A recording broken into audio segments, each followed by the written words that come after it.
these? I got a little obsessed with mine. In fact, I got a little obsessed with all my stuff.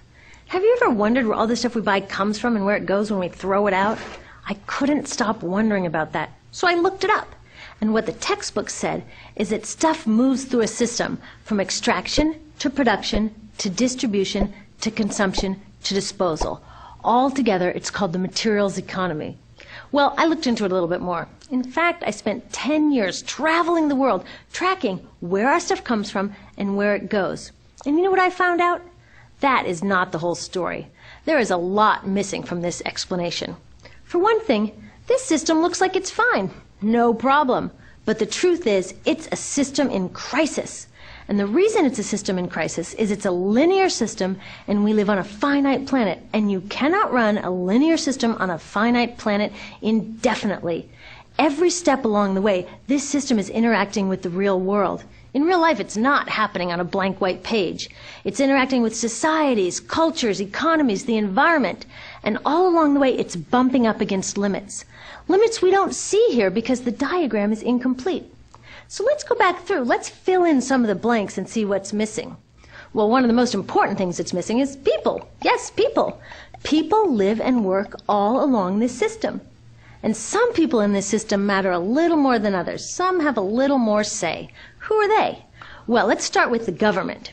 Now, my friends tell me I should use a tank to symbolize the government, and that's true in many countries and increasingly in our own. After all, more than 50% of our federal tax money is now going to the military.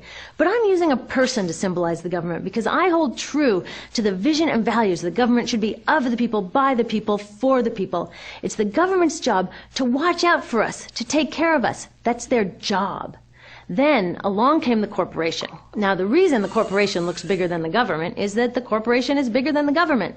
Of the 100 largest economies on Earth now, 51 are corporations. And as the corporation has grown in size and power, we've seen a little change in the government where they're a little more concerned in making sure everything's working out for those guys than for us. Okay, so let's see what else is missing from this picture. We'll start with extraction, which is a fancy word for natural resource exploitation, which is a fancy word for trashing the planet. What this looks like is we chop down the trees, we blow up mountains to get the metals inside, we use up all the water, and we wipe out the animals. So here we are running up against our first limit. We are running out of resources. We are using too much stuff. Now, I know this can be hard to hear, but it's the truth, so we've got to deal with it. In the past 3 decades alone, 1/3 of the planet's natural resource base has been consumed. Gone. We are cutting and mining and hauling and trashing the place so fast that we're undermining the planet's very ability for people to live here. Where I live, in the United States, we have less than 4% of our original forests left. 40% of the waterways have become undrinkable. And our problem is not just that we're using too much stuff, but we're using more than our share. We have 5% of the world's population, but we're using 30% of the world's resources and creating 30% of the world's waste. If everybody consumed at U.S. rates, we would need 3 to 5 planets. And you know what? We've only got 1. So my country's response to this limitation is simply to go take somebody else's. This is the third world, which some would say is another word for our stuff that somehow got on somebody else's land. So what does that look like? The same thing, trashing the place. 75% of global fisheries now are fished at or beyond capacity. 80% of the planet's original forests are gone. In the Amazon alone, we're losing 2,000 trees a minute. That is 7 football fields a minute. And what about the people who live here? Well, according to these guys, they don't own these resources, even if they've been living there for generations. They don't own the means of production, and they're not buying a lot of stuff. And in this system, if you don't own or buy a lot of stuff, you don't have value. So next, the materials move to production. And what happens there is we use energy to mix toxic chemicals in with the natural resources to make toxic contaminated products. There are over 100,000 synthetic chemicals in use in commerce today. Only a handful of them have even been tested for health impacts, and none have been tested for synergistic health impacts. That means when they interact with all the other chemicals we're exposed to every day. So we don't know the full impact on health and the environment of all these toxic chemicals, but we do know one thing. Toxics in, toxics out. As long as we keep putting toxics into our industrial production systems, we're going to keep getting toxics in the stuff that we bring into our homes and workplaces and schools, and our bodies. Like BFRs, brominated flame retardants, they're a chemical that make things more fireproof, but they are super toxic. They're a neurotoxin. That means toxic to the brain. What are we even doing using a chemical like this? Yet we put it in our computers, our appliances, couches, mattresses, even some pillows. In fact, we take our pillows, we douse them in a neurotoxin, then we bring them home and put our heads on them for 8 hours a night to sleep. Now, I don't know, but it seems to me in this country with so much potential, we could think of a better way to stop our heads from catching on fire at night. Now, these toxics build up the food chain and concentrate in our bodies. Do you know what is the food at the top of the food chain with the highest level of many toxic contaminants? Human breast milk. That means that we've reached a point where the smallest members of our societies, our babies, are getting the highest lifetime dose of toxic chemicals from breastfeeding from their mothers. Is that not an incredible violation? Breastfeeding must be the most fundamental human act of nurturing. It should be sacred and safe. Now, breastfeeding is still best, and mothers should definitely keep breastfeeding, but we should protect it. They should protect it. I thought they were looking out for us.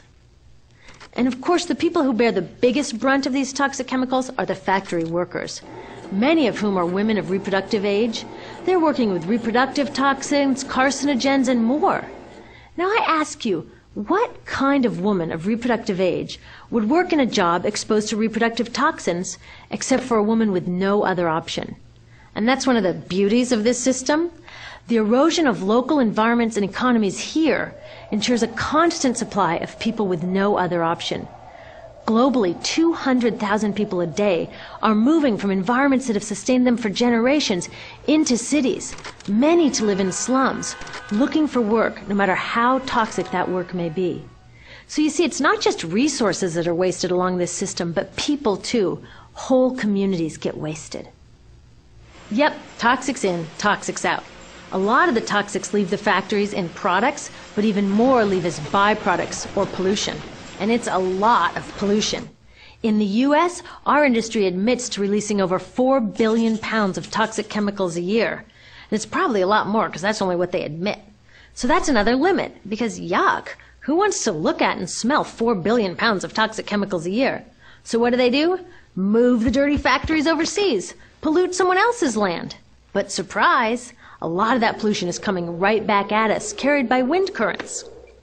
So what happens after all these natural resources are turned into products? Well, it moves here for distribution. Now, distribution means selling all the toxic contaminated junk as quickly as possible. The goal here is to keep the prices down, keep the people buying, and keep the inventory moving. How do they keep the prices down? Well, they don't pay the store workers very much, and they skimp on health insurance every time they can. It's all about externalizing the costs. What that means is that the real costs of making stuff aren't captured in the price. In other words, we aren't paying for the stuff we buy. I was thinking about this the other day. I was walking to work and I wanted to listen to the news, so I popped into a Radio Shack to buy a radio. I found this cute little green radio for $4.99. I was standing there in line to buy this thing, and I was thinking, how could $4.99 possibly capture the cost of making this radio and getting it into my hands? The metal was probably mined in South Africa. The petroleum was probably drilled in Iraq. The plastics were probably produced in China. And maybe the whole thing was assembled by some 15-year-old in a maquiladora in Mexico. $4.99 wouldn't even pay the rent for the shelf space it occupied until I came along, let alone part of the staff guy's salary who helped me pick it out, or the multiple ocean cruises and truck rides pieces of this radio went on. That's how I realized I didn't pay for the radio. So who did pay? Well, these people paid with the loss of their natural resource space. These people paid with the loss of their clean air, with increasing asthma and cancer rates.